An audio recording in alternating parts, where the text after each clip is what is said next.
Hello guys. तो कैसे हैं आप लोग? I hope you are doing amazing in your life. So today आज का सेशन है एफिलिएट मार्केटिंग क्या है एक्चुअली।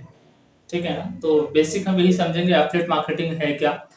तो चलिए वीडियो की शुरुआत करते हैं। तो गैस एफिलिएट मार्केटिंग बेसिकली शुरुआत हुआ है 1989 1989 में।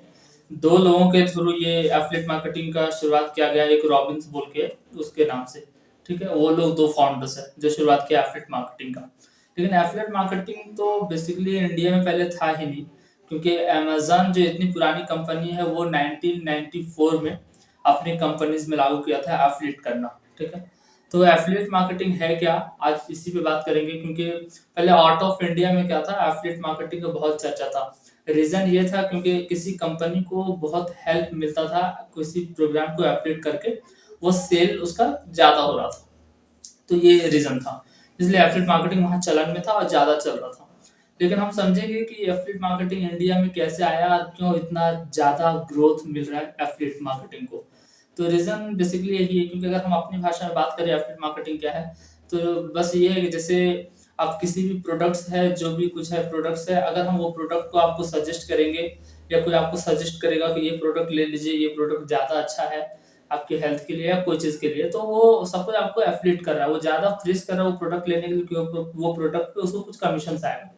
क्योंकि अगर हम रेस्टोरेंट में ही अगर खाना खाते हैं ना, तो अगर कोई मेन्यूज का आइटम्स रहता है ना, तो जिस वेटर्स को जिस पे ज्यादा इंसेंटिव्स मिलने का रहता है ना, आपको वही रिकमेंड करेगा वो। क्योंकि रीजन ये है क्योंकि उस आइटम्स पे, उस फूड पे उसको कमीशन आएगा, इंसेंटिव्स मिलेगा। दैट्स द रीजन वो मुझे रिकमेंड कर रहा है, मुझे सजेस्ट कर रहा है कि ये आप ये आइटम्स ऑर्डर करो बोल के। तो इसलिए एफिलिएट मार्केटिंग का चलन इसलिए बढ़ा, क्योंकि आप एफिलिएट मार्केटिंग है क्या, आप इसको समझ लेते हैं पहले। एफिलिएट मार्केटिंग है जैसे किसी थर्ड पार्टी का प्रोडक्ट है, कोई कंपनी है, बेसिकली कोई कंपनी है, इसका प्रोडक्ट अगर मैं अपने ब्लॉग्स या वेबसाइट के थ्रू किसी कस्टमर को अगर सेल करता हूँ या बेचता हूँ, तो वो एफिलिएट प्रोग्राम है। ठीक है, तो इसमें कंपनीज का क्या होगा, इसका सिर्फ प्रोडक्ट अपने थ्रू किसी कस्टमर को बेच दिए, तो वो प्रोग्राम हो गया एफिलिएट मार्केटिंग का लग गया। ठीक है, तो पहले तो ऑफलाइन बेस्ड था, उस पर हम बाद में बात करेंगे, ऑनलाइन की हम बात करते हैं। जैसे कोई अमेजन का प्रोडक्ट है, फ्लिपकार्ट का प्रोडक्ट है। ठीक है, तो अब मेरा फेसबुक है, इंस्टाग्राम है, लिंक्डइन है। ठीक है, तो हम इसके थ्रू क्या करेंगे, हम किसी अमेजन के प्रोडक्ट को अपने लिंक शेयर करेंगे, या किसी फेसबुक पे अगर इंस्टाग्राम पे अगर हम इसको शेयर करेंगे और वो लिंक को क्लिक करके अगर कोई प्रोडक्ट को परचेज करता है, तो उसमें से कुछ परसेंटेज इंसेंटिव्स कमीशन आता है जो वो प्रोग्राम को बेचता है या कोई प्रोडक्ट को सेल करता है। तो सेम चीज वो अगर मैं करता हूँ तो वो कमीशन मुझे आएगा, मेरे अकाउंट्स में आएगा। लेकिन अब बात करेंगे, अगर आपको समझ में आ गया होगा, किसी थर्ड पार्टी के प्रोडक्ट है, हम इसको अपने थ्रू से सेल करेंगे अपने ब्लॉग या वेबसाइट के थ्रू किसी कस्टमर्स को, तो वो कंपनी वाले कुछ परसेंटेज शेयर देंगे मुझे, कमीशन। ठीक है, अब हम बात करेंगे किसी एफिलिएट प्रोग्राम को फ्री में आप ज्वाइन कैसे कर सकते हैं या आप कैसे कर सकते हैं, आपकी बात कर रहा हूँ। तो उसके लिए फर्स्ट ऑफ ऑल मुझे रिसर्च करना पड़ेगा, देखना पड़ेगा एक अच्छी कंपनी जो गवर्नमेंट थ्रू चल रहा है, वो लीगल है। ठीक है ना, जीएसटी सर्टिफिकेट्स वगैरह उसके पास सब है। अब दूसरा मुझे देखना पड़ेगा कि कौन सा ऐसा कंपनी है जो ज्यादा ज्यादा परसेंटेज, ज्यादा कमीशन देता है अपने प्रोडक्ट्स पे। क्योंकि 2% 4% वाले पे तो नहीं होगा, क्योंकि जो मुझे 2000 का प्रोडक्ट रहेगा उसमें 1500 देगा ना, वो ज्यादा बेटर रहेगा। तो आप वो चेक करेंगे कौन ज्यादा कमीशन पे करता है उसके लिए।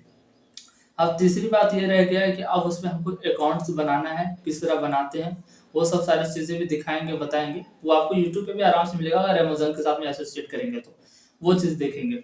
उसके बाद अकाउंट्स बनाने के बाद में नंबर फोर्थ पे आता है कि आपको अब प्रमोट करना है प्रोडक्ट को, अब पैसे अर्न करना है। ठीक है, तो ये सब सारी चीजें, क्योंकि एफिलिएट प्रोग्राम्स पहले इंडिया में बहुत कम था, क्योंकि जब 2020 में जब कोरोना वायरस आया था, कोविड-19, उसके बाद से एफिलिएट मार्केटिंग चलन में आया, क्योंकि सब जॉबलेस हो गए थे, सबका बिजनेस ठप पड़ गया। तो सब घर बैठे थे, तो वर्क फ्रॉम होम जो है ना, ऑनलाइन सब फोन से अपना करना काम शुरू किया। जिस तरह से अभी फोन देख रहे हैं ना, तो सब एक फोन से ही अपना वर्क शुरू किया था। तो यही रीजन था। ठीक है, 2020 के बाद में 21, 22, 23 जो भी राइट नाउ चल रहा है, तो उसमें से ज्यादा ग्रोथ मिला एफिलिएट मार्केटिंग को। इन कंपैरिजन 2080 जो चल रहा था, 18 चल रहा था, 2018 उस समय के दौरान। क्योंकि एफिलिएट मार्केटिंग इसलिए चलन में आ गई क्योंकि जब कोरोना वायरस हुआ तो सब लोग घर बैठ गए, तो काम करने को सबको मौका मिला और अच्छा खासा अर्निंग किया। तो ये था।